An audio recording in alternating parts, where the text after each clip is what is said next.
All right, let's go.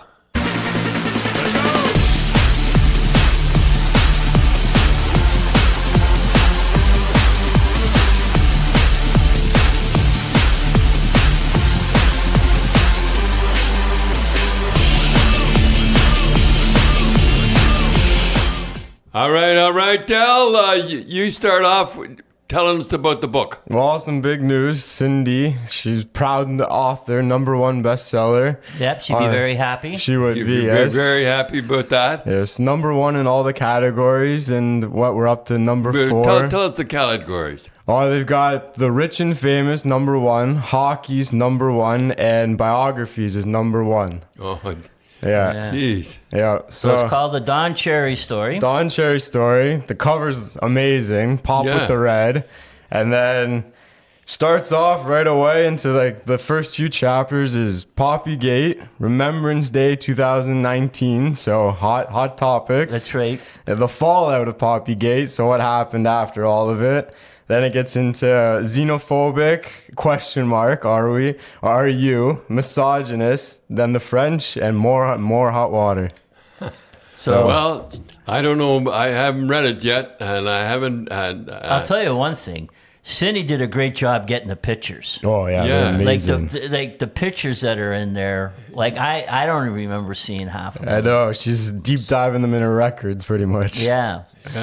She did a good job. She did a great job, She yeah. spent a long time doing it, and you can tell. And you know the good thing it is too is that people who know Cindy, it's in her voice. Yeah. You know, like you get like one time I got a Michael Palin book, right? I really like the guy Monty Python, and you could tell he didn't write it. No, he didn't write that, He didn't write it.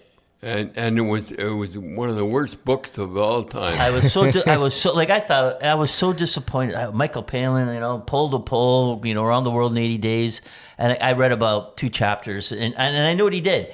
He wrote maybe the first 2 paragraphs of each chapter because you could tell it was The hook, the yeah. hook, and it Yeah. sounded like Monty Python, and then the rest he gave it to somebody else. But Cindy, she sat night after night writing Oh, this, man.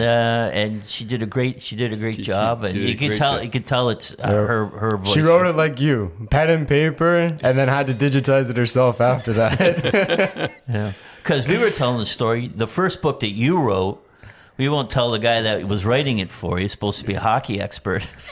He came back. He had Bobby Orr was a right hand shot. And it was, and the hockey match started, and you knew he didn't write it. He knew he didn't write. He'd give it to some kid Yeah. to write. Yeah. So you and Mom sat at the kitchen table. No, we sat in the kitchen table and wrote it back. Yeah, but you just told him, look, you can't. It's got to sound like me. Got to sound like me.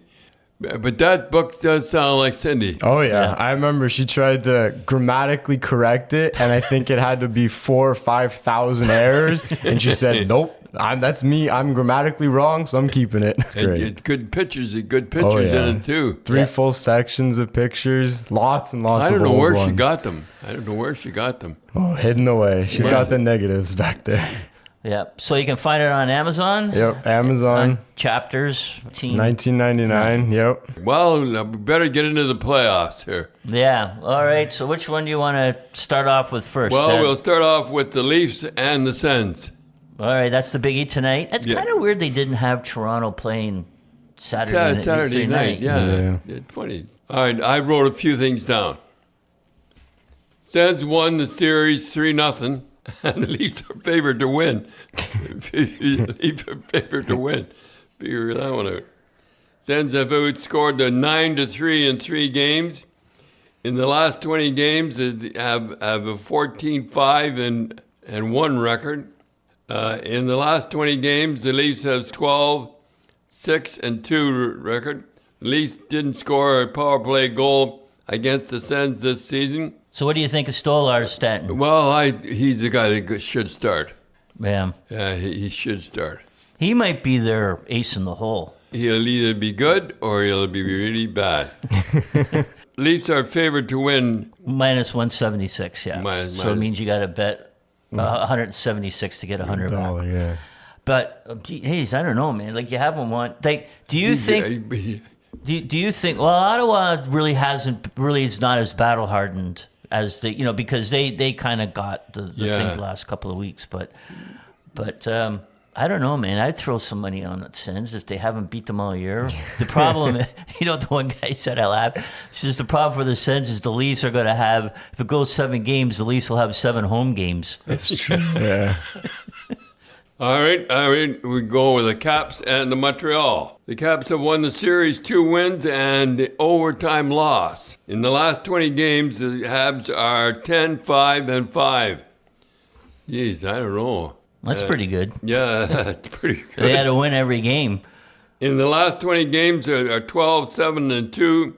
Montreal made the last playoff spot by beating the Canes in the last game of the season. You see that game? Yeah. Oh, they did. Well, Carolina, it was like, don't hit me. Don't hit me. Just don't hit me. Who's going to win? The Caps are favored to win 200. Yeah. Yeah, I mean, you got a bit. 200 to get 100 back. Yeah. So who do you think's going to win? Who are you going to pick? I'm going to pick Caps. Yeah. Now, here's the thing. Montreal's pretty much been battle hardened. They've had to win since... For a long time, yeah. Yeah, since the Four Nations Cup. They've had to win almost every game, and Washington's just kind of been cruising along. It was funny, 2 games ago, they played tough hockey. And in the last 2 games, they didn't play that battle-hardened. Yeah, they kind of let off a little bit. Like, I thought maybe the Habs thought, well, Carolina, they had basically their American Hockey League team. Yeah, and they did, and they were panicking a little bit because it was 1-1 going into the third or something. Yeah. Anyhow. So let me ask you something, Dad. Do you think that the way they have it set up is right?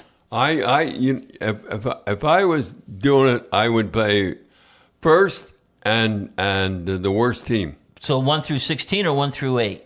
I would 1 through 16. Yeah, I believe that. Just open it up. Just opening it up, because this is what it would be if it was 1 through 16. These would be the matchups: the Jets and the Habs, the Caps and the Devils, the Leafs and the Wild, the Vegas and Blues, Stars and Sens, Kings and Panthers, Avalanche and Hurricanes, and Tampa and Oilers, which I think's more so, because we'll get into the Stars and the Avs. I mean, both those teams could win the Stanley. Well, Dallas is having a bit of a tough time, but I mean, they're 2 favored teams. Yeah, the 2 favorite teams are out. And you guys did that in Boston. Yeah, and we did the same thing in Boston. Like 2 out of 3. We win that 2 out of 3. No, you don't want to do that. Never do that again. But you twice, for some reason, and when you were coaching Boston, you had to play LA. Yeah. Was it the first round? So how did we do it? So the first 2 games were in Boston. So then you had to fly to LA. Yeah. It was 3,000 miles. Huh. So you split that. So you were up 3-1. You come back to Boston thinking you're going to wrap it up. And Butch Goring scored, I think, in overtime. He went off his foot. And then, so now you had to fly back another 3,000 miles. So now that's 9,000 miles you traveled. You won. That was the one. Was it Stan scored, or was it Stan scored? He tied it. Tied it up. He just shot it on net, and then Greg Shepard scored the winner. Do I remember that one? I remember that. Hutchison broke his stick. Yeah, and he thought he would be smart. He iced, really slap it, and he broke his stick, and Shepard picked up the puck. Oh boy! Well, the thing too was Rogie Vachon was in net, and Bobby Schmatz was waiting for the pass. Yeah, and he was twirling his stick. So everybody thought, well, he's going to pass it to Schmatz, right? And he did. He just zinged it right top corner for the winner.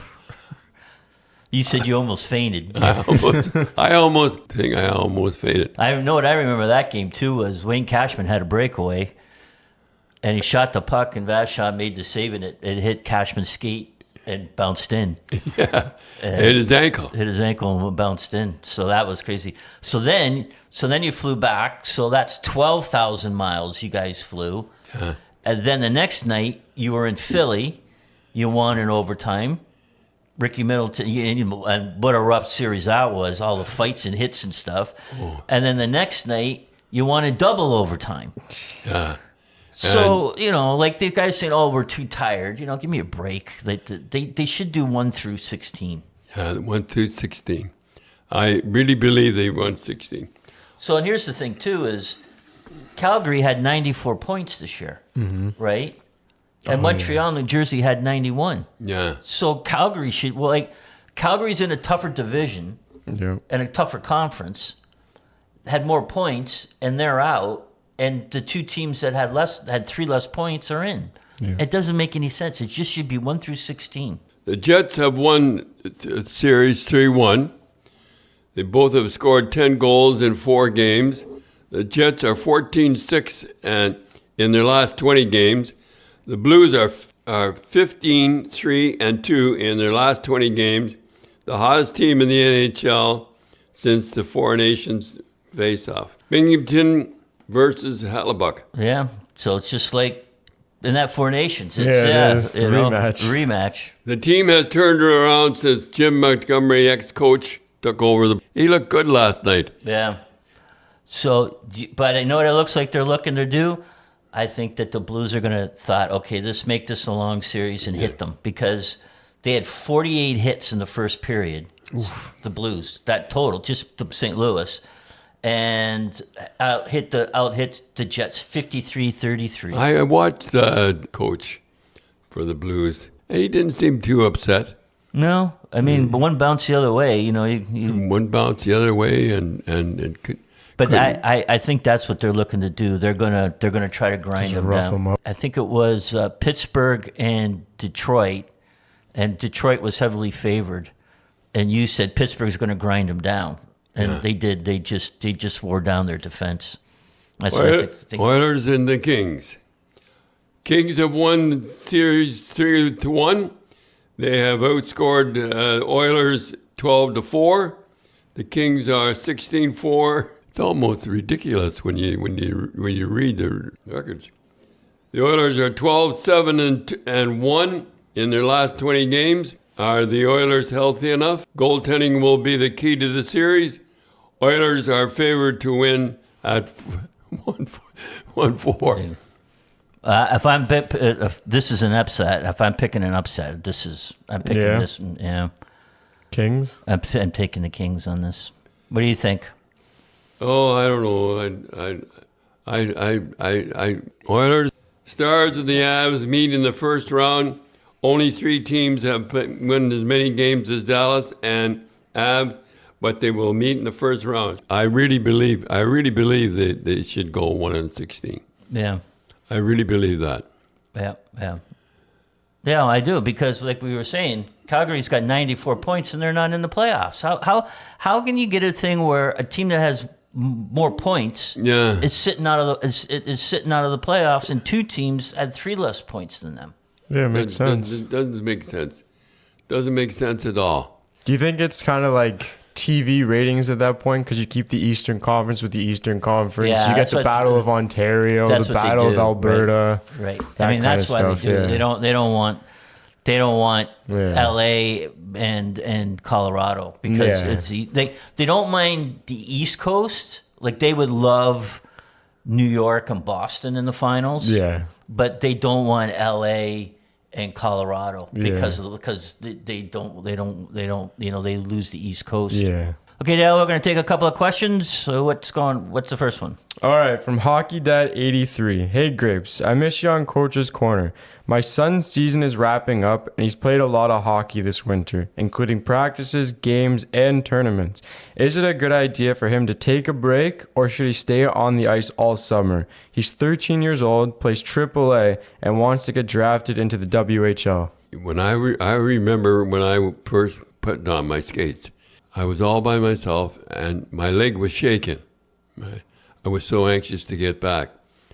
But problem is that his teammates are playing, and they'll play all year, and he'll be that far behind. So I think what happens, like when you and I went out scouting, at the beginning of the year, you could tell which kids have been on the ice all the time and maybe what kids didn't. Yeah. But by Christmas time, it all equals out. It's like if a kid's talented, he takes the summer off, and the other kids are playing. He might be at the beginning, he might be behind, but by Christmas, everything, and then towards the end of the season, it's all over. But you played baseball in the summer, right? Yeah, I played baseball in the summer. Can't count that though, because we didn't have ice. We didn't have ice. You didn't have ice in the summer. No, I probably would have skated. Yeah. I don't know. I think sometimes the kids can get burned out. But they should feel excited. 3-on-1. 3-on-3 hockey. 3-on-3. 3-on-2 hockey. That's pretty good hockey. It's death to the goalies, though. Yeah, you played that. Yeah, the goalies get painful. The goalies get their brains pounded out on 3-on-3. But I think that's what I think I would do, because it's not as structured and it's more fun. No. And actually, when you go watch it, the kids handle the puck more. Yeah, they handle the puck more. Which is kind of strange. So much open ice. And they do handle the puck more. Right, and they skate more. Because when you watch the 5-on-5, a lot of times they're not skating. Well, the defense. Yeah, but the 3-on-3. So I would say if he wants to play, put him on 3-on-3, because he's going to get more ice. Yeah. He's going to skate more. He's going to handle the puck more, and it's not as loosey-goosey fun. Yeah, it's not as competitive. I remember going and there was one lady standing there. I says, that guy over there, he banged when they wanted to change. He was cheating. Oh, yeah? He was cheating. And he banged the boards. And I said, that guy over there? I said, he's bad for hockey. And she says, that's my husband. I said, well, he's one person in the stands. Yeah, no walking back from that either. No sense in I says he's still bad for hockey.